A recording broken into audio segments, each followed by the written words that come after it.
Behind the charismatic smile and unbeatable image of Dwayne "The Rock" Johnson, there lies a dark side few know about. A side marked by personal battles, fierce rivalries, and moments of pain that almost destroyed his career. Get ready to see The Rock like you've never seen him before, but first, make sure to subscribe to the channel and hit the notification bell so you don't miss any of the amazing videos we'll be releasing. At the beginning of his WWE career, it wasn't all applause and spotlights. After debuting as Rocky Maivia, a good guy persona created by the company, fans began to boo him incessantly. They didn't buy the character, they found it artificial. Dwayne would go home frustrated, questioning, what's wrong with these people? The WWE pressure didn't help, with the insistence that he keep a constant smile on his face. He tried to adjust, but soon realized that path wouldn't work. It was then that he reinvented himself, emerging as The Rock, an egocentric and provocative figure who ironically won over the same fans who had previously rejected him. Even after solidifying himself as one of WWE's top stars, The Rock faced backstage tensions.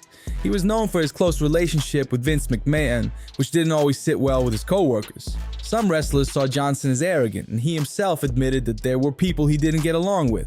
"I just don't like this guy personally," some of his colleagues said. Despite that, his mic skills and in-ring presence was so captivating that even his detractors had to admit he was an entertainment machine. Dwayne's life outside the ring was also turbulent. Born into a wrestling family, he was part of a dynasty that included his grandfather Peter Maivia and his father Rocky Johnson, both renowned wrestlers. But despite the family tradition, his relationship with his father was complicated. Rocky Johnson was a strict man who believed in discipline above all else. He made Dwayne wake up before dawn for grueling gym workouts, even when the boy was only 5 years old. "I hated it," Johnson recalls. "He made me sweat, feel sick, but he never gave me any recognition." Additionally, Rocky Johnson was absent from Dwayne's life for most of the time, traveling the wrestling circuit to support the family. This absence created an emotional distance that deepened when Dwayne discovered his father's infidelities. Rocky had a 25-year affair with Luan Crail, and when young Dwayne found out, he called the mistress and demanded she leave his family alone. The tension culminated in his parents' divorce, leaving Dwayne and his mother in a financially precarious situation. After the divorce, Dwayne and his mother moved to Hawaii, where they faced extreme poverty. They lost their apartment and even reached a point where they had no car to live in, as it had been repossessed. It was during this period, at the age of 15, that Dwayne witnessed something that would change his life forever. Dwayne Johnson's life is marked by intense episodes, and one of the most dramatic happened during his youth, the suicide attempt of his mother, Ada Johnson. While he was in the passenger seat, Ada stopped the car on a busy highway, got out, and started walking toward oncoming traffic. Dwayne acted quickly and managed to pull her back. This moment not only revealed the severity of the problems at home, but also exposed the emotional impact such situations had on him. For a young man already facing so many challenges, the scene must have been devastating, amplifying the sense of instability that pervaded his life. These family conflicts directly reflected in his behavior. Johnson was expelled from 4 different schools, often due to fights and his aggressive attitude. Always the new kid, he constantly felt out of place and resorted to violence to gain respect. More than that, the constant poverty in his home deeply frustrated him. He would see his family counting coins, which motivated him to find money by any means. This pursuit led him to get involved with a gang in Waikiki, Hawaii. With his new partners, he stole luxury clothes and jewelry. Being a minor, he escaped prison several times, but his criminal record grew quickly. After his 8th arrest, Dwayne realized he was on a path of no return. That's when his family moved to Pennsylvania. There, in his senior year of high school, he found an opportunity to change his trajectory. His physique caught the attention of the school's football coach, who recruited him to play. Johnson had always been bigger and more muscular than his peers, so much so that his classmates sometimes mistook him for an undercover cop. This confusion not only highlighted his mature appearance, but also reinforced how he already carried an air of seriousness uncommon for his age. The arrival of Warren Sapp on the university team marked a negative turning point. Sapp, who would later become an NFL star, took Dwayne's place on the team, and his performance in the sport began to decline. At the same time, his academic performance also dropped below average. He managed to graduate in criminology only thanks to the intervention of his coach, who helped him stay in school. After graduation, Dwayne tried to continue his football career in Canada. However, recurring injuries, including problems with his knees, back, and Achilles tendon, ended that dream. After 5 surgeries, his sports career seemed definitively over. His return to Hawaii was marked by defeat and frustration.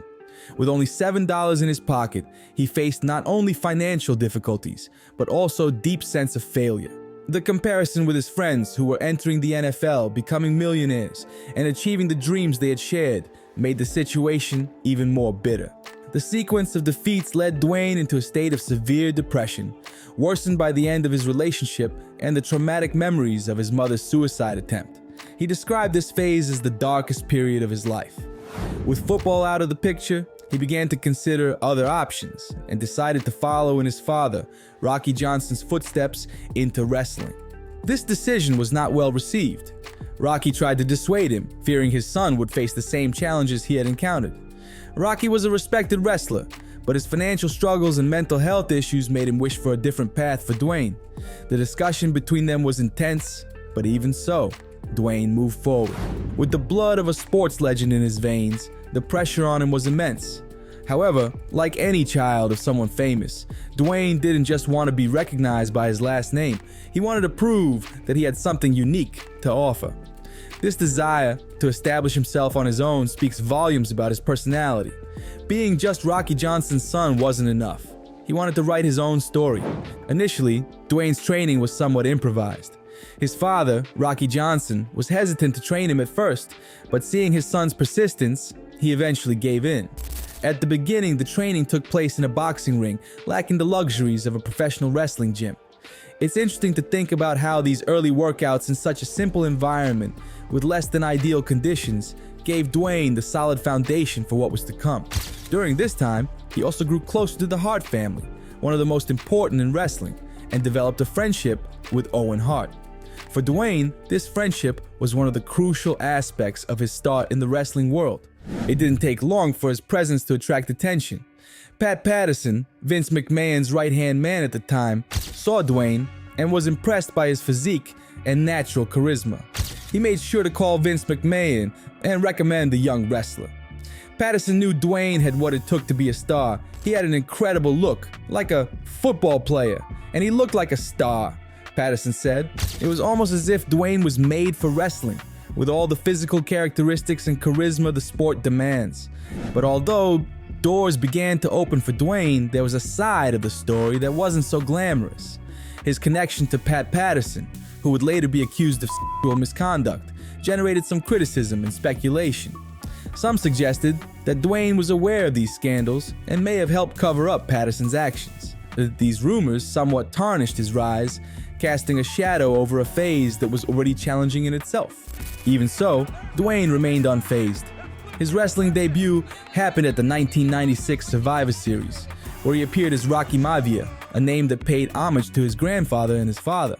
However, the character was a total disaster. He was promoted as a very idealized hero, with an exaggerated look and a babyface personality, the good guy. However, the audience, far from liking the idea, constantly booed him. Chants like "Rocky sucks" and "Die Rocky Die" became common, which was a clear sign that the character wasn't resonating with the fans.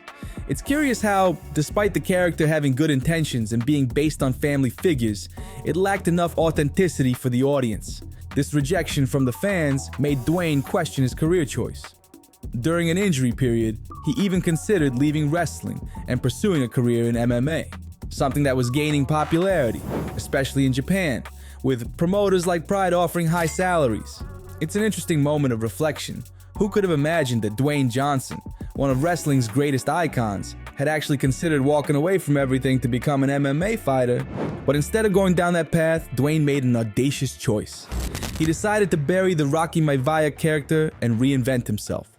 When he recovered from his injury, he went to Vince McMahon and demanded 2 minutes on the microphone during an episode of Raw.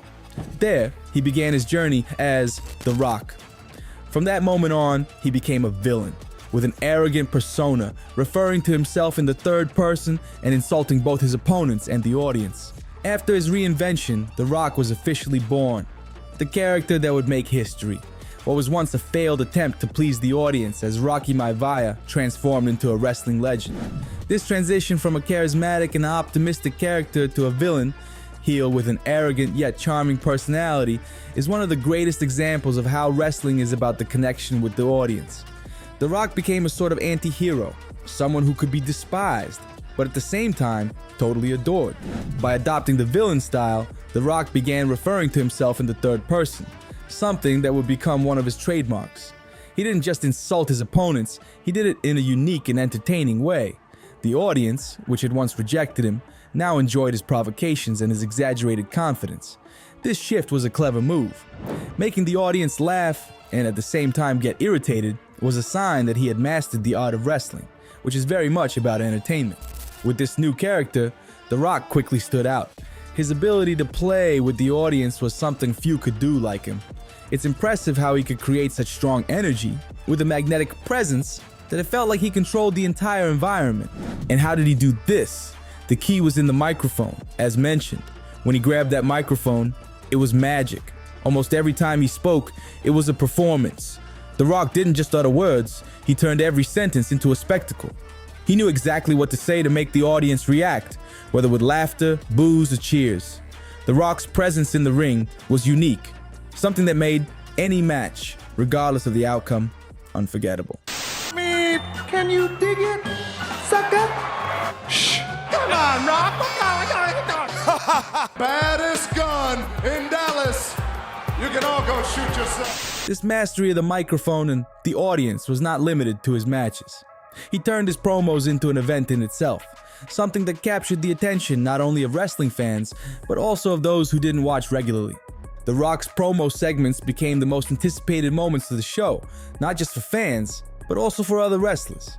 However, for his opponents, this moment could be a double-edged sword. For example, Billy Gunn's rise as a solo wrestler was abruptly interrupted when The Rock harshly criticized him in one of his promos. As his rise in wrestling became increasingly meteoric, The Rock saw his position at the top of the sport challenged by none other than Stone Cold Steve Austin. Their rivalry, considered one of the best of all time, didn't just happen on camera. There was a real battle behind the scenes for the leadership of wrestling. It's curious how, despite both being incredibly professional, there was an area where the competition for supremacy wasn't limited to the ring, but also to ego. For The Rock, being number one wasn't just about recognition. I didn't want to be second when I knew the first spot was available, and Steve Austin surely didn't want to be second. It was more than just a dispute between two different styles of wrestling. The Rock, with his superstar image, was the embodiment of what wrestling could achieve in terms of status and spectacle. Austin, on the other hand, represented the hard-working people's hero. Both were incredibly good, but only one could be at the top. This rivalry wasn't just about who was the best in the ring, but about who best represented the spirit of wrestling in its purest form. The fight between The Rock and Austin was in fact a fight for attention and validation.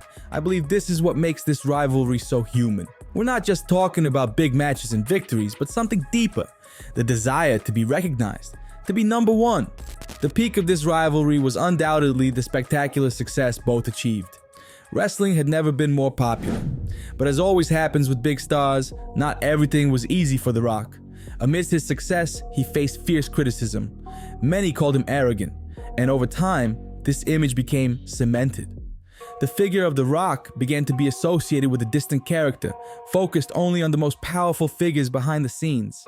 And it was during this period that The Rock faced one of the most tragic moments of his career, one that would forever affect him.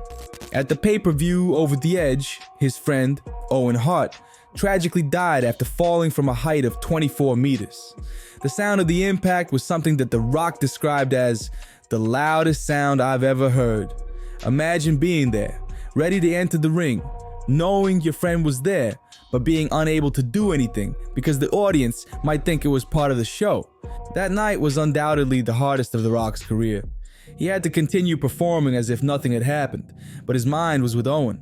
I can't even imagine the emotional pressure of having to do that, knowing that this moment would change your life forever. Despite all the ups and downs in wrestling, The Rock achieved what many wrestlers only dream of: respect and stability. He bought a house for his mother, helped his father pay off his debts, and above all, earned his father's admiration. One of the most memorable moments in The Rock's career was in 2008, when he inducted his father and grandfather into the WWE Hall of Fame. This was a moment of recognition not only from WWE, but also of his personal and family journey. But as always, The Rock wanted more. Since watching Sylvester Stallone in Rocky, he knew that cinema was his next goal. Although The Rock's transition to Hollywood drew criticism from wrestling fans, especially when he was called a sellout after his loss to Brock Lesnar at SummerSlam 2002, he knew how to use this to his advantage. By embracing the rejection and shaping a Hollywood Rock character, he once again demonstrated his ability to adapt to the audience's reactions. However, even as a Hollywood superstar, The Rock wasn't immune to failures.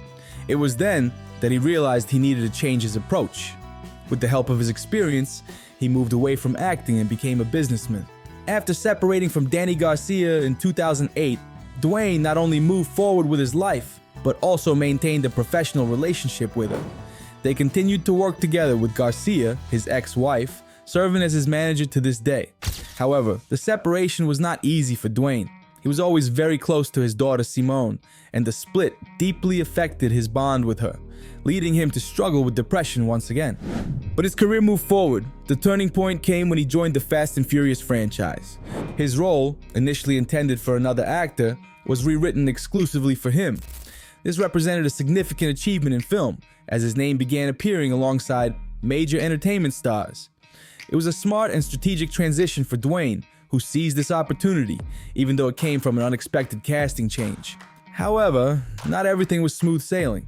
During the film productions, Dwayne had to face a direct confrontation with Vin Diesel, his co-star in the Fast and Furious franchise. Their rivalry became clear when Dwayne made several public statements about the behavior of some of his colleagues, subtly yet obviously referring to Vin Diesel. The criticisms included accusations of delays and lack of professionalism from Diesel, which fueled growing tension between them. This animosity reached a point where Dwayne requested contractually not to share the set with Vin Diesel anymore. They simply couldn't work together. But the rivalry between Dwayne and John Cena also deserved attention. Over the years, their relationship evolved from colleagues to declared rivals, fueled by public provocations. The exchange of barbs on Twitter and in interviews became a major point of friction for the public, who couldn't tell what was part of the planned storyline and what was real. During this period, Cena made statements that, although not directly mentioning Dwayne, clearly targeted him. In turn, Dwayne, in some interviews and posts, responded directly to Cena, making his displeasure with the situation clear. Outside the ring and film sets, Dwayne also had to deal with lawsuits and absurd accusations. One of the most notable cases involved a lawsuit over stolen scripts from the series Ballers, which he produced. Dwayne and co-producer Mark Wahlberg were sued for $200 million, but the case was dismissed due to lack of evidence. In another incident, he was implicated in a $3 billion lawsuit by Trinesha Biggers, who accused him of attempting to kidnap her children. These accusations, as bizarre as they were, are an inevitable part of the life of a superstar.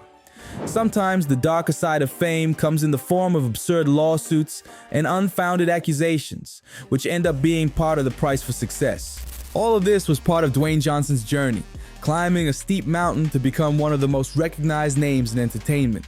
His humble beginnings, with just $7 in his pocket, have always been a reminder of how far he has come. He never lost touch with his roots, which is clearly reflected in the name of his production company, $7 Productions. That name always made me think of the strength Dwayne drew from his own struggle to get where he is. He has always kept his roots in mind, which helped him stay focused, even in the face of so many challenges. Throughout his journey, he managed to balance moments of confrontation with moments of reconciliation. As he himself said, "I always knew I'd come back to the WWE, I just didn't know when." This shows that despite all the changes and transformations in his career, he never lost the connection to his origins. This return to WWE wasn't just a professional decision, but also a way to keep the flame of what made him great alive. What do you think about Dwayne Johnson's journey from wrestling to Hollywood? Let us know in the comments below. And if you enjoyed the video, don't forget to hit the like button and share it with your friends. See you in the next one.